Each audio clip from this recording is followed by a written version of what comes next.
Hey everybody, welcome to another fantastic episode of SameDadPodcast.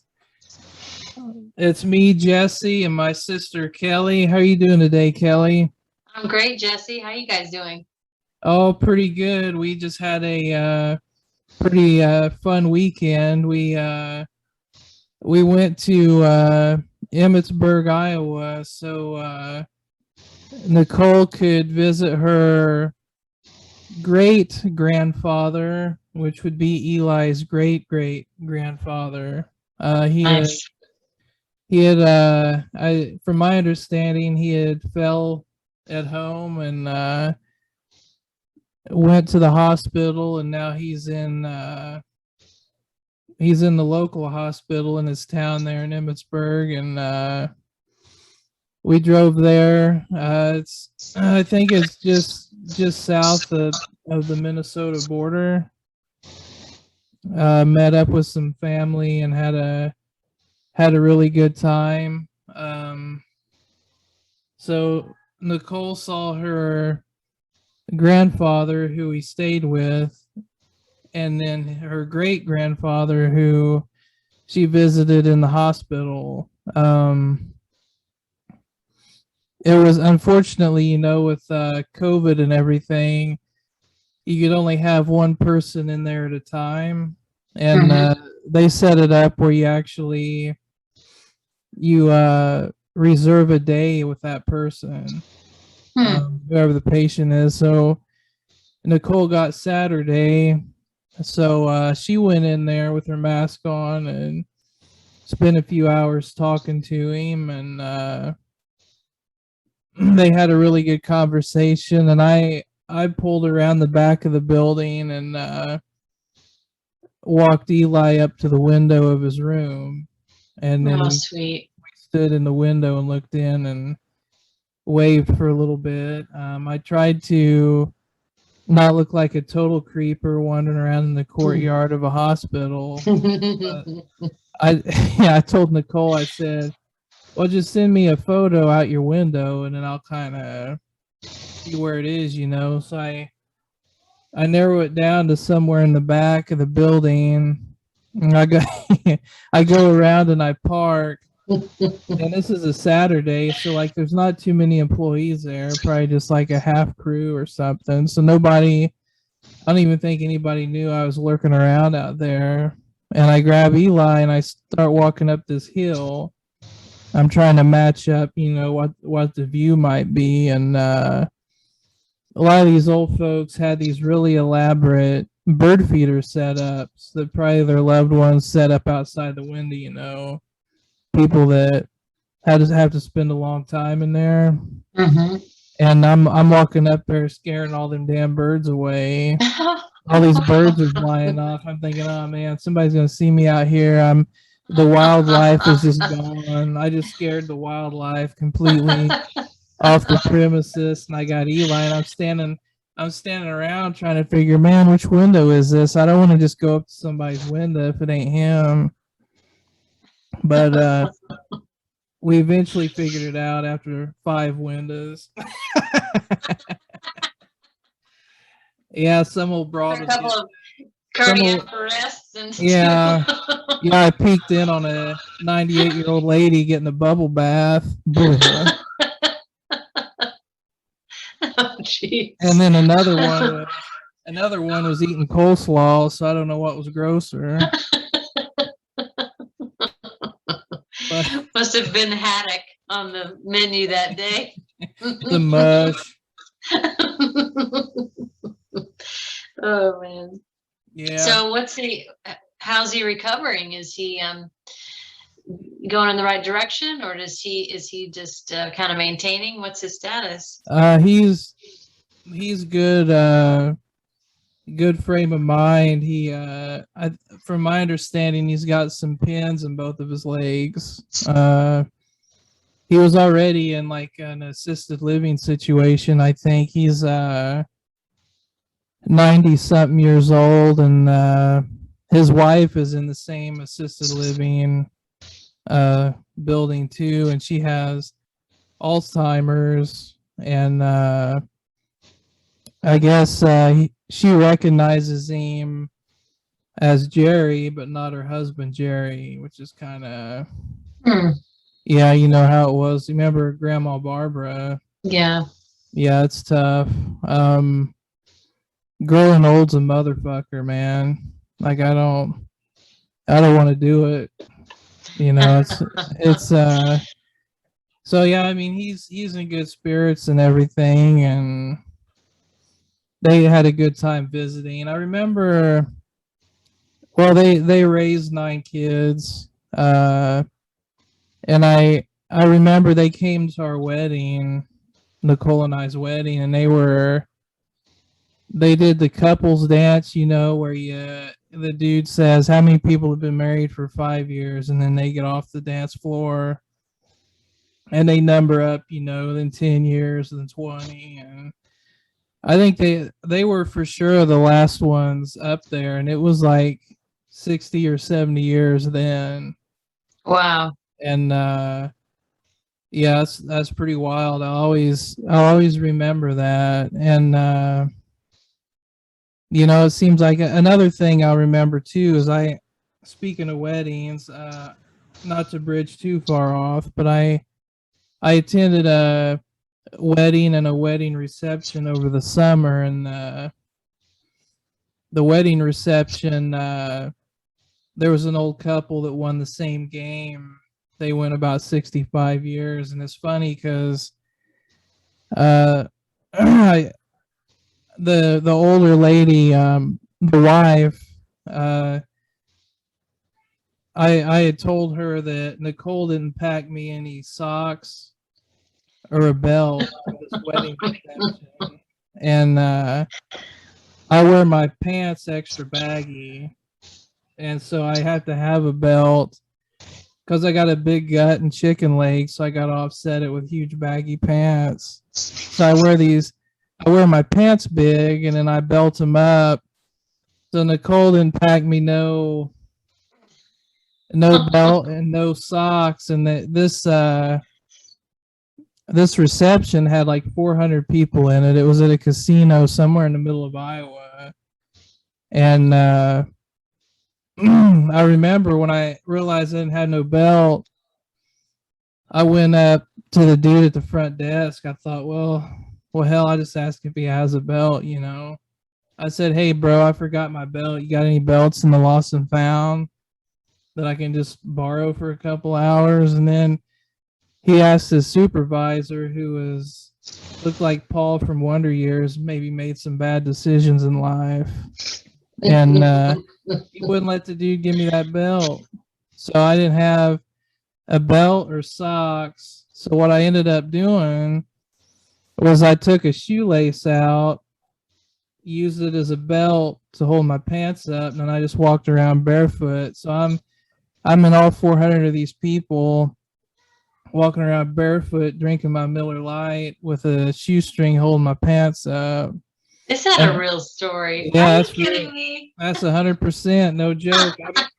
I don't know how they got 400 people at this reception. I mean, some of them snuck in from the casino, but hell, I ain't known 400 people in my life. You'd have to invite the man that cuts my deli meat to get 400. To get to the 400th? Yeah, shit. So I got, you know, I'm walking around barefoot drinking the Miller Lite and all these people, you know, and it was wild. My pants tied up. But anyway, what I'm working my way towards is I told that old lady that, and she said, I told her I didn't have any. Nicole didn't pack me no socks and pack me no belt, and I told her, and she asked me, well, what about your underwear? I said, well, I didn't want to say nothing. And then she goes, well, why don't you put a pair of Nicole's on? And I got to thinking, man, that's the key, I think, to staying married forever. You got to have a good sense of humor. You got to laugh, man. The world's fucked up. You just gotta find a way to laugh about it. You know, you live up in your 90s, and then you'll be the two sashaying around on the dance floor when a guy gets up into the 60s. You know, That seems to be, but I always remember that, you know, that's always neat thinking about that kind of stuff. But yeah, that's amazing. her great grandfather's doing good. Eli's great. So Eli is his first great grandchild. I see. And while we were there, we stayed with Nicole's grandfather and grandmother, and it was a really cool time. They're good people. I always enjoy their company. We always tell jokes and get to laughing and everything. Did you hear about the guy in Flint, Michigan? No. He went out and went to the Dollar General and bought a bunch of those bags of plastic horses, you know, the little miniature horses. He jammed about 20 of them up his ass, and he went to the hospital. The doctor rushed in the room. He said, "Sir, your condition is stable."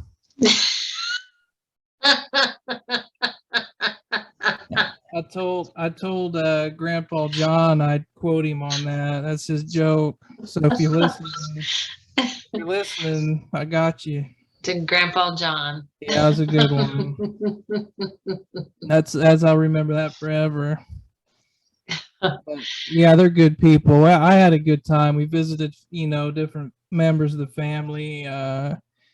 It'd been years since I made it that way. I used to go to Emmitsburg, Iowa every year when I lived in Nebraska, because they have a big St. Patrick's Day parade every year. So this trip up there was the first time I was up there without the parade crowd. So I got to see the town in its natural way, you know?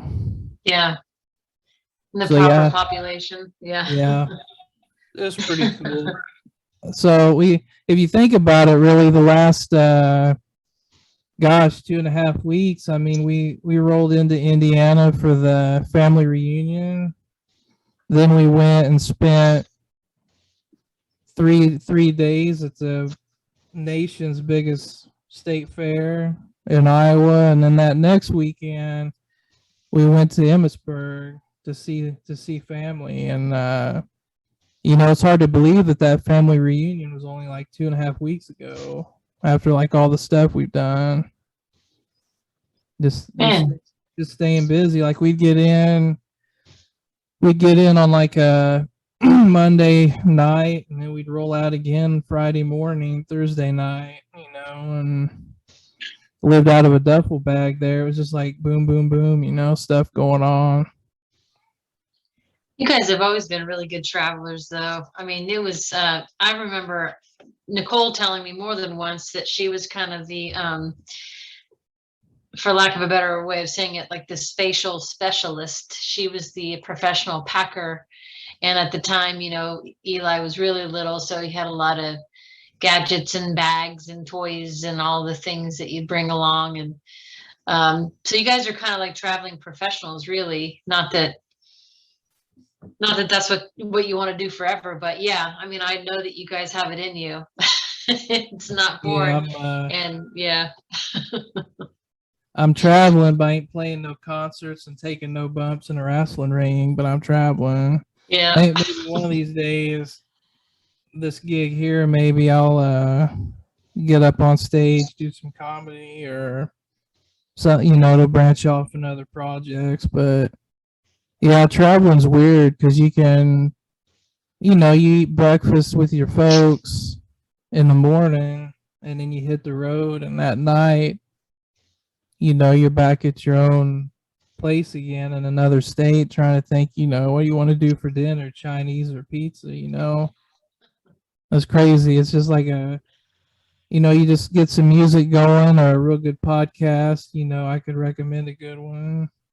You know, you just kind of kick back and let the road go by you, you know, and next thing you know, you're where you're at. Mm-hmm. Yeah. Yeah, we're about to take I think a big family trip actually to Florida in October. And the way some of the COVID numbers are looking, I'm not so sure that's the proper destination. It seems to be all Hoosiers flock to Florida once or twice a year. That's how it used to be. And so we planned this trip almost a year ago, and never thinking, we would still be kind of questioning our safety and travel, but hopefully it'll work out. There's gonna be a total of about 10 to 12 of us on this trip. Man. So we'll see. Y'all better pair off early because you can't gonna be able to keep that 12 together. Yeah, you told me that, and I told you that I'm never going to try. So what? That's one of the things I'll relinquish right from the beginning, or let the crowd know. My itinerary and agenda does not have to be yours, and vice versa. If we settle in and meet here at this house for dinners on occasion, or I'll see you on a lawn chair at the beach, great. But I would say that there's 3 generations, and like I said, about 12 of us. So I'm not sure what that's going to look like. It's never happened. We'll be like the family on Home Alone, everybody piling in on a plane, and well, hopefully we won't forget anyone. But I can tell you this, I'm not trying to travel back with John Candy to get back to my family. I'm just going to go ahead and have my vacation. Yeah, you gotta sell them shower curtain rings, get that extra money, that bus fare. Oh, yeah. God. Yeah, did you ever meet your great grandparents ever growing up? Oh, yeah. You did? Yeah. Mm-hmm.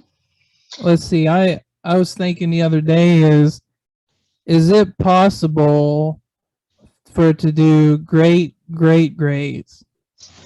Is that physically able to happen?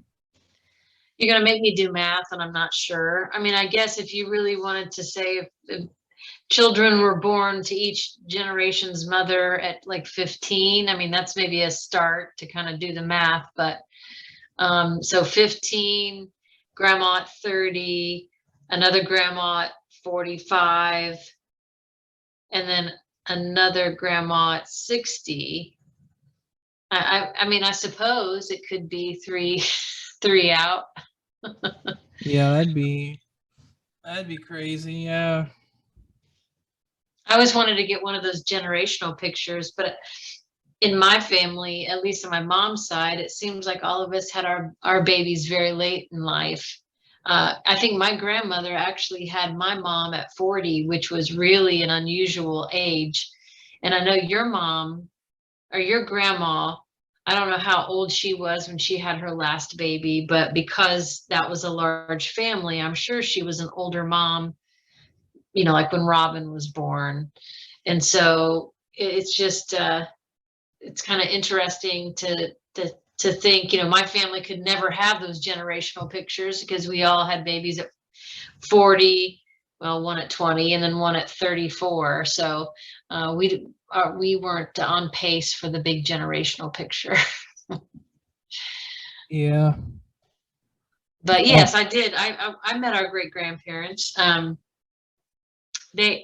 tell you one thing. I can remember several things, and you've probably heard Dad talk about this a little bit. But Dad's grandma had arthritis really badly, and she had really the kind of arthritis that kind of disfigures your hands. So I remember as a little girl, that was always a little bit scary because, they don't look quite right. You don't really understand why. But man, that lady was a spitfire. I mean, she didn't, it didn't hold her back from doing anything. And they kind of they did live on like a pseudo farm, or they had, they raised their own vegetables, and I think they had a couple animals, and, very hardworking people. And then great granddad worked on the railroad, and I'm sure Dad's told you stories about him, but he had a glass eye. And again, as a little girl, you don't quite understand why that doesn't look right. Well, I remember a story, and I remember visiting after this happened. they didn't have a lot of means, and I don't exactly know what I guess false eyes or fake eyes were made of exactly. Kind of like a porcelain almost. It looked, so it would be glassy and kind of look natural. Well, at one point, at night he would take that out and put it in a cup. And I'm not sure exactly what he put in one of those cups, instead of maybe some kind of saline soak or alcohol soak or whatever you do. Somehow bleach got put in the cup. And so when he went to put that eye back in, he'd rinse that, I'm sure. But that eye was this cloudy, faded white ball that he would put in that once. And you'll have to ask Dad. But, after time, I'm sure that if there was I guess it would have been back in the 70s, I'm thinking of, there would have been some sort of Medicare or, subsidies that probably the next year he got a new eye. But for a while he had to wear that messed up eye. And so that was another memory. He had to do a lot of help with some basics for Grandma, because her hands were kind of, she was hardworking and did the basics, but little minute things like undressing sometimes. So you'd be there and it would be nighttime, and you'd hear Grandma, kind of yell after Franklin, or, come and help get me undressed. He knew it was out of necessity and nothing else, so it was not a big deal, but it was just how that household was. And then the last thing I'll tell you, and I think about it because I have a little upright piano in my house. Grandpa always had, just the way he was, he had fingernails that just were a little bit longer than some men. I don't know if it was just, he just worked with his fingers a lot and they were his tools, and so he didn't have real well manicured fingernails. And I remember him one time, he'd sit down and he'd show me some basic tunes on the piano. And what I remember a lot is his fingers tapping on those ivory keys with it, and he'd have just a little bit of fingernail. And, that may kind of creep some people out or think about, that didn't sound like a great memory. But when it's the memory of your granddad, it is a great memory, because they had literally a front room, like a sunroom, and that's about where the piano was. And so to sit in that warm sunroom and hear your great granddad in his overalls, and he'd sit down at that piano and he'd know a few little tunes, but he'd usually play them with one or two fingers, and you'd always hear those fingernails. I'll never forget that.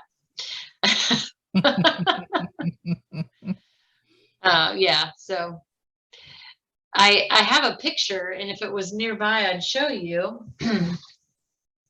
But I think I took it out of the room, but I have a picture sitting next to him on a well, and you've probably seen it at Dad's. One of my favorite puppies. I'm practically strangling because I didn't know any better on how to hold the dog. But it was my little Boston Terrier and my granddad. So yeah. Yeah. Yeah, good deal. We were just thinking about this trip, talking about going to Florida, and Seth and I both have parents, moms that are middle 70s. And by law of probability, this may be one of the last generational trips that we get to take, that everyone's able and healthy enough to travel. So while I laugh about an itinerary and everybody like doing the same thing, there is some pressure for it to be the trip, So while I laugh it off, it definitely will mean a lot if we can have some shared experiences down there. So I'm hoping that COVID kind of peaks and starts to decline, and we get that moved out. So we'll see. Yeah. Yeah. We're approaching football season. We got next weekend, the college game kicks off, and I always love this time of year. I I like that September, October time frame. I like love football season, the weather. You know, I remember being a kid growing up. I was fortunate enough that our backyard was typically the gathering point for all sports, whatever it be. Even if we just made a sport up with a ball and some sticks or whatever, you know. But yeah, it's I wouldn't pass today. there was a yeah, definitely. We get out there and play football, and I remember on the weekends, you know, like I'd come in to eat some chili that mom had made, and there'd be like a Michigan or a Notre Dame game on the TV, and just what a cool time. Like, could you just imagine being dad, kick back in his chair, watching the game, and have a little bit to eat, and just know that he could just slip his shoes on and step out the back door, and then he would be like MVP quarterback of an already in session backyard football game. You know, Yeah, that's cool. that had to be a really neat feeling to be a part of that. That was a good time. This time of year as a kid was always a lot of fun. I like the wardrobe, a hooded sweatshirt and some jeans. Yeah, the best. Yeah, it is. And then the leaves crunching under your shoes when you're walking around. Yeah. Yeah, I noticed just recently, and I don't know how it got away from me, but there are a lot of leaves here in Indiana already falling off the trees. I don't know if everything here is so dry, and you hear about the floods in Tennessee, and you just said you had a big storm recently.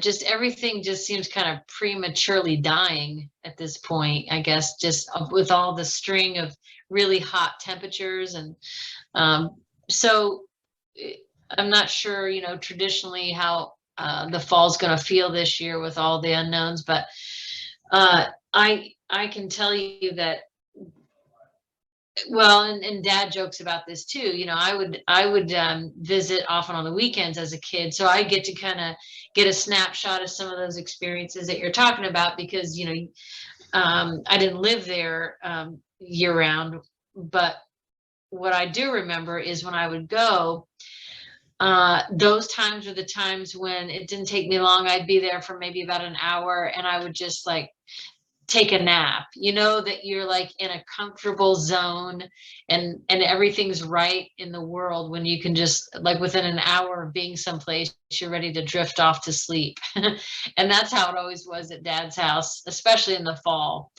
Now, it could have been they had a radon leak, but we never did know. So yeah, just a little bit of carbon monoxide. Yeah. Yeah, good times. I remember out in the backyard with Dad. Dad was a pretty athletic guy. Especially, through his prime and stuff. And I'd be out there playing football, and he'd be he'd have like 3-on-3, and then he'd step in and quarterback both sides. And it took me a while to put it together, but I was like, man, these passes are easy to catch. These suckers are dropping on the money. Yeah. Dad's out there dropping dimes in the backyard, and I'm thinking, man, this is nuts. But I didn't know this, but he was a hell of a quarterback back in his day. When he played in high school, and I heard he got a little bit of an offer from Kansas State, I think it was. But yeah, he was a pretty good athlete. I was like, well, maybe everybody thinks that of their dad, but now that I look back on it, he threw a pretty good spiral. He put it right on the money. Yeah, he definitely would. And I didn't know that about Dad, as far as, I knew he was a great athlete. I knew he was a dual sport athlete in high school, and a great baseball player too, football and baseball. And but I'd never heard about the Kansas State discussion or offer. but in looking back, yeah, I do remember he, and what's funny, it's funny you say that, because if your impression was that, and it could be the way your brain works, because I was thinking, man, I'm a pretty damn good receiver. Like, you know what I mean? Like you place the ownership one way or the other, but it's probably definitely more what you're saying is that he could just drop him, float him right into your arms and make you feel like this great player.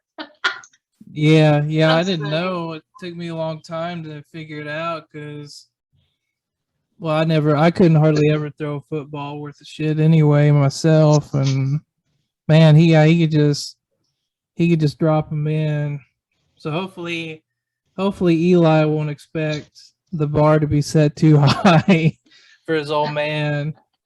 But yeah, his dad was pretty good putting the ball right on the money.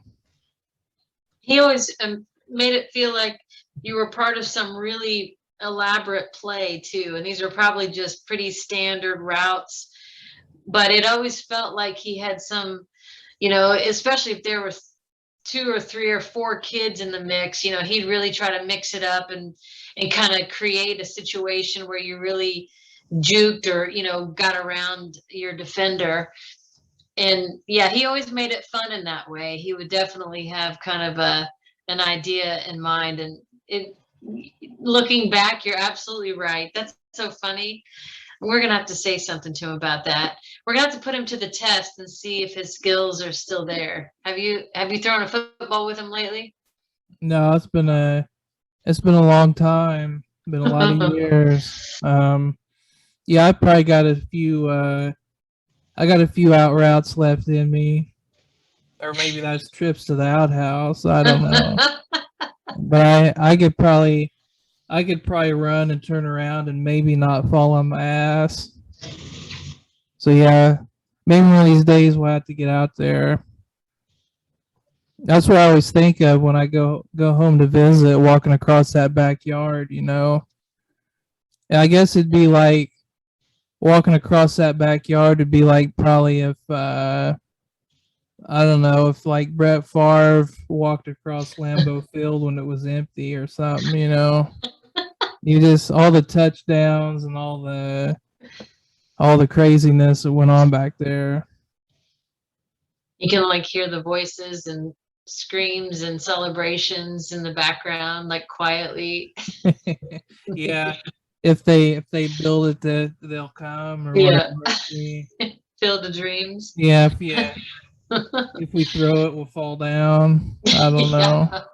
Man, and you there are many a cold days trying to play, and you wanted to stay out, but it would just kill your fingers. You catch and Dad always had like the real deal footballs. Like he never, you didn't have those plastic or rubbery footballs. They were really the hard leather with the seams. And so, they were not for the faint at heart or the weak hands.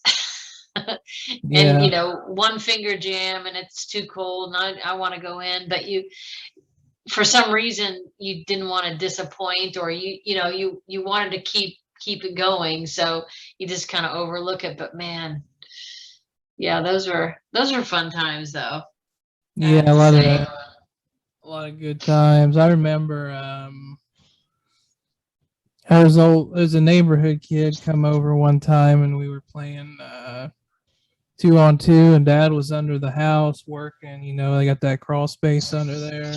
Mm-hmm. With all that gravel and them frogs and shit down there. He was down there working, doing something under the house, and he had the crawl space cover was glass at the time, and he had taken that crawl space cover and just propped it upright against the house. And I'm not shitting you, this kid punted the ball all the way on the other side of the yard, which is probably a good 50 feet. What do you think? 50 feet to that fence, probably from the back door, 60 feet maybe. Yeah. He punted this football, traveled all the way through the air, and then whoosh, right through that glass cover. Like you couldn't You can do that in a million tries. That's the kind of shit they put on YouTube now after they try all day to do it, you know. Yeah. I mean, he just sunk it right through this glass. And ever since then, there's been a piece of plywood Dad painted green put over the top of it. So every time I see that plywood, I think of that kid punting that ball through that glass cover. I mean, million to one odds. You know what I mean? Like, Yeah. Was it like a plexiglass kind of thing? Like it a was. was it I think it was glass. It was glass old glass? shit. Yeah, That was probably shocking when yeah. that I just happened. right through it. What did Dad do? I didn't. He got up and kind of looked around and just went back to what he was doing. You know, Dad, I'm sure he was pissed.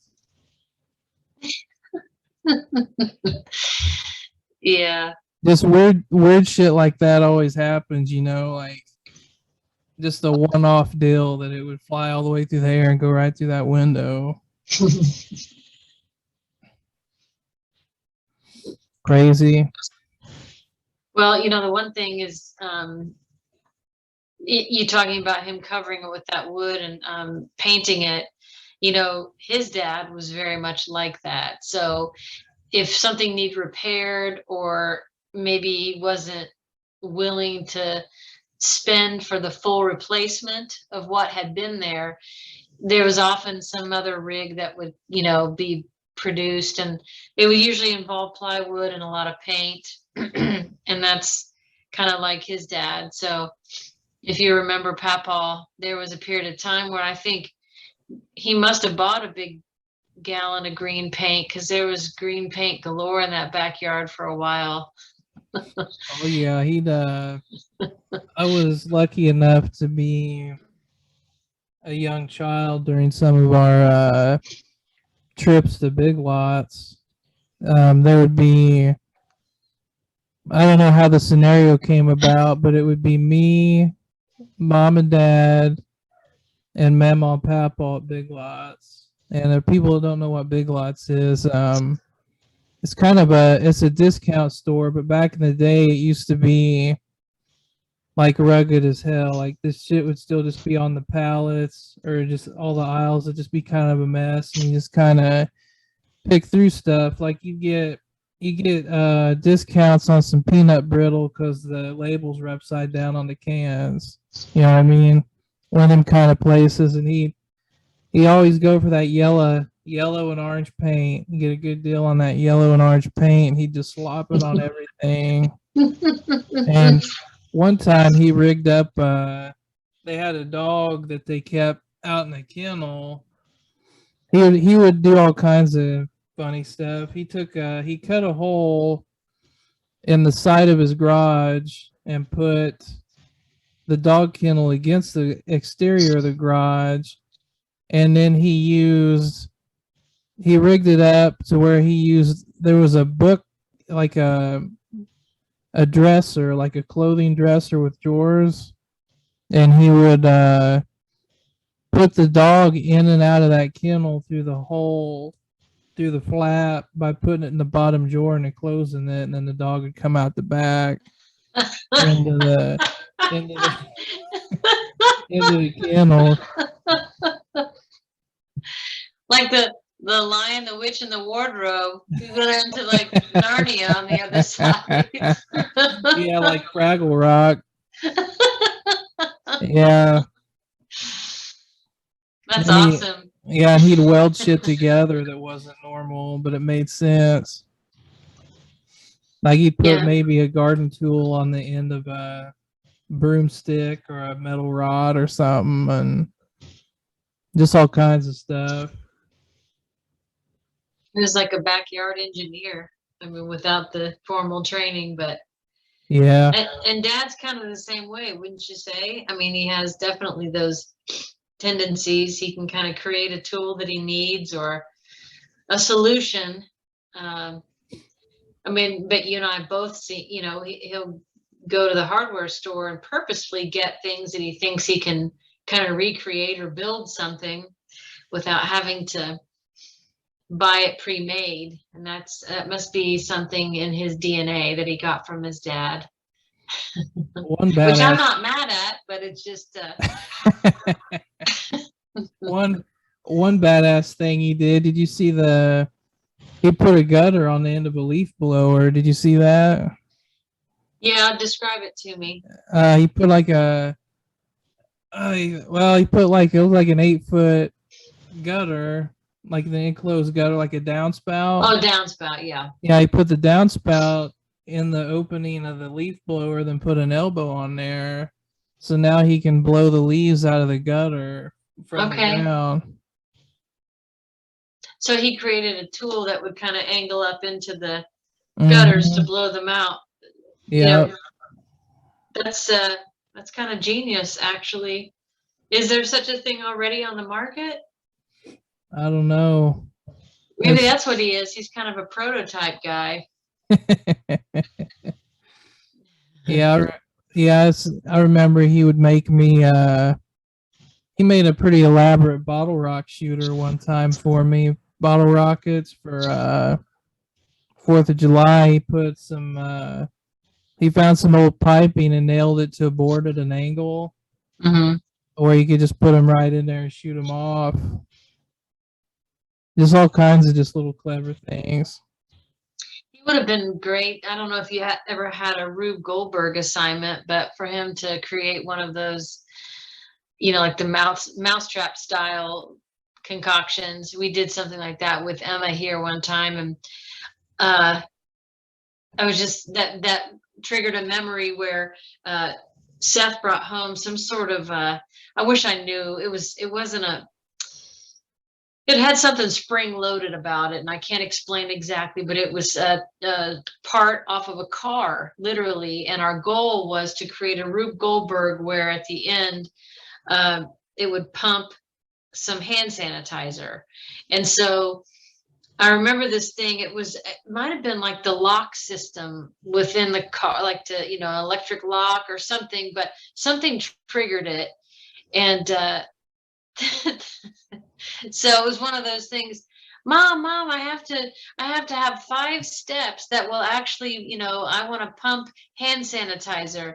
So it was like, Seth was like, here, give me that. So, when she finally got to school, this thing could have never possibly been built, by a 3rd grader. It was, something, it was on plywood. It took 3 of us to bring it in.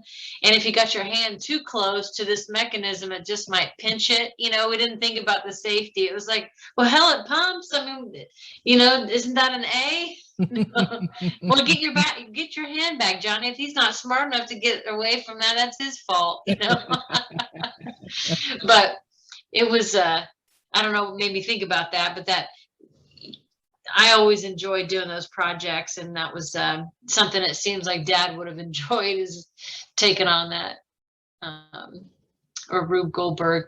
Here in Anderson, actually, our high school often ranks in the top 10 nationally for that competition. In some cases, top 3 or better.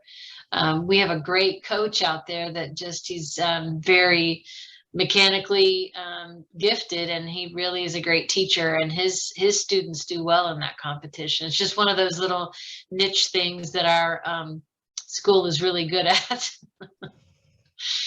Maybe they too have a lot of prototype dads.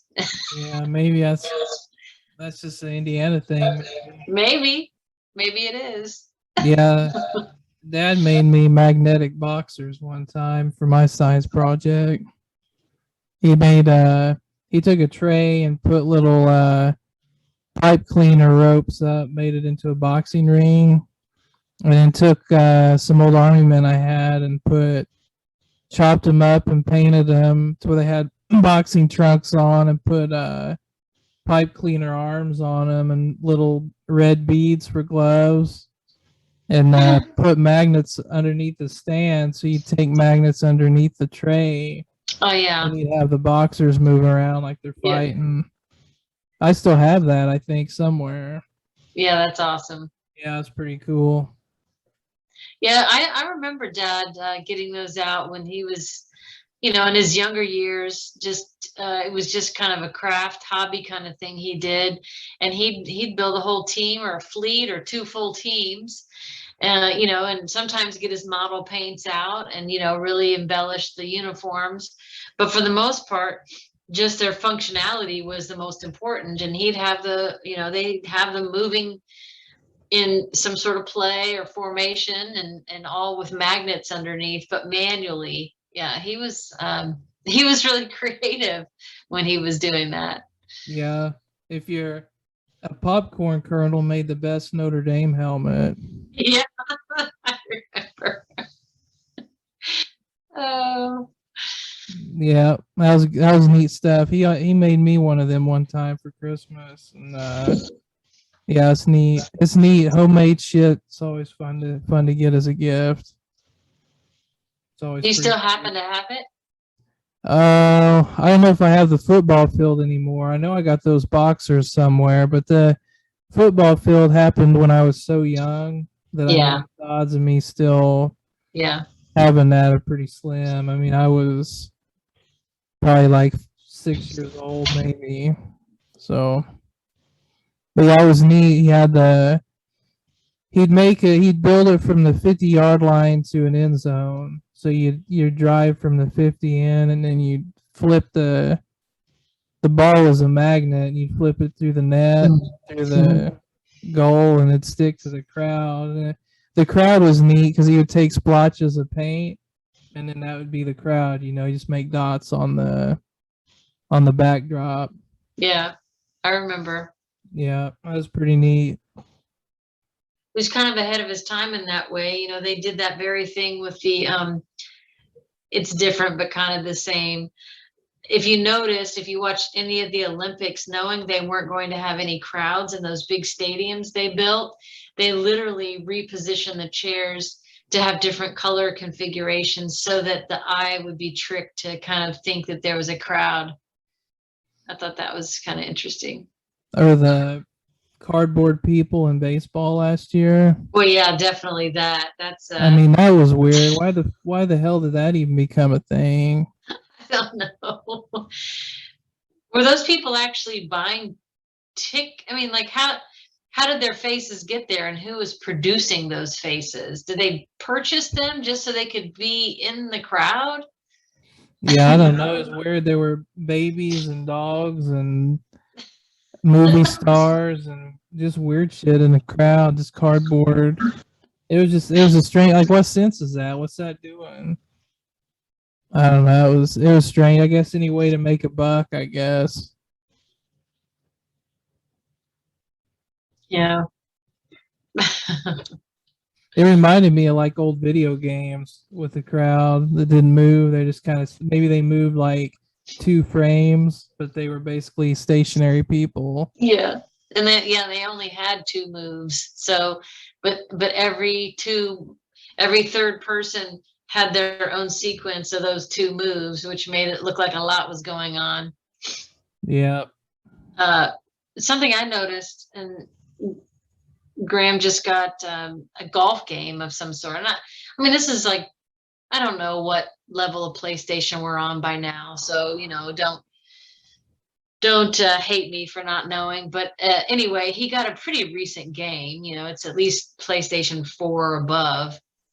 And I still can't figure out, they have these wonderful graphics that look like true trees on a golf, the shading, everything looks so realistic, the water movement, glistening, sun, but they have not nailed the facial expressions.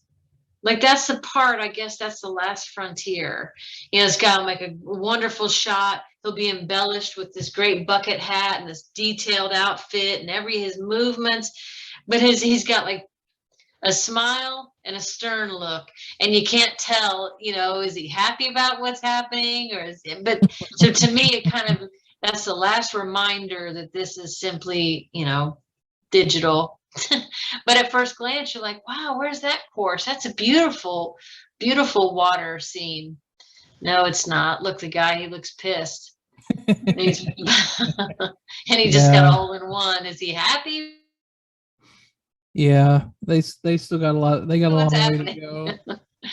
Uh, I always like the chopped up commentary where like the enthusiasm didn't match the situation. yeah, Or it'd be like, and there goes Dan Marino. He just threw a touchdown. And, you know, like it yeah. like pair up with the yeah.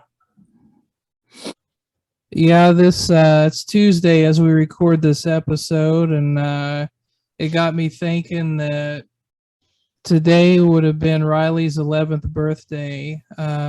This Saturday will mark 1 year since we lost Riley to liver cancer, and I just wanted to give a shout out to my dog Riley. I'm still thinking of you, and I love you, buddy. That was a hard time, and it's hard to believe it's your birthday's coming up, and it was always around Madden season. Used to love getting Madden and playing it and celebrating your birthday with some kind of cake or something. And yeah, it's already been a year since your birthday, and Saturday it'll be a year since we lost you. Love you, buddy, and just thinking of you. You're a good dog. Yep, good times. Well, I think we're reaching the end of this journey today, Kelly. We could probably hit up some of these shout outs. If you like what you heard today, please hit the subscribe button. Hit the like, hit that little bell so you'll get a notification anytime we have a new episode. Follow us on Facebook, YouTube, Instagram, TikTok, Snapchat. We're on all the leading podcast networks: Spotify, Apple Podcast, iHeartRadio, Amazon Music, all the top-notch ones. It's all under SameDadPodcast. Everything is. We're up to 8 subscribers, about 155 views on YouTube, about 30 or so listens on the podcast networks. I'd like to say support our veterans, take care of your mental health and autism awareness.